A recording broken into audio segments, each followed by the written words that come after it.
বন্ধুরা দেখো, আজকে বাড়িতে ডাব নিয়ে এসছে এক দাদা। আমাদের বাড়িতে আসে ডাব নিয়ে, তো আজকে এসছে ডাব।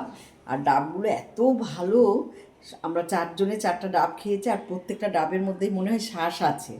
হাত দিয়ে দেখছে জলটা খুব মিষ্টি। এখন দিদি কাটবে, আমরা হচ্ছে এই ডাবের শ্বাস খাওয়ার জন্য সবাই বসে থাকি। এই দেখো ডাবের শ্বাস বের করার লোক বসে গেছে। দেখি চারজনের চারটা। ও আচ্ছা, এটা তো হয়েছে।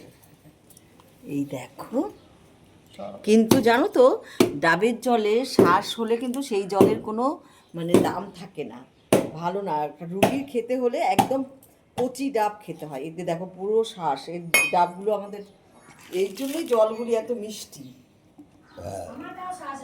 হ্যাঁ, প্রত্যেকটা ডাবেই শ্বাস। একটা রুগী কিন্তু শ্বাসওয়ালা ডাব খাওয়া ঠিক না, তাই না? আমাদেরটা প্রত্যেকটাতে শ্বাস, দেখেছো?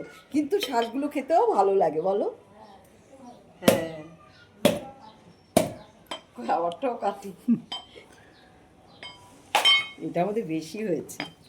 এই যে এটা, চলো ঘরে নিয়ে যাই। সবাই একটু একটু করে, একটা একটা করে, যার যারটা শেষে খাবে। ঝগড়াঝাটির দরকার নাই। যার যারটা, দিদিরটা দিদি খাবে, আমারটা আমি খাবো, বাবারটা বাবাই খাবে, কাকুরটা কাকু খাবে। আর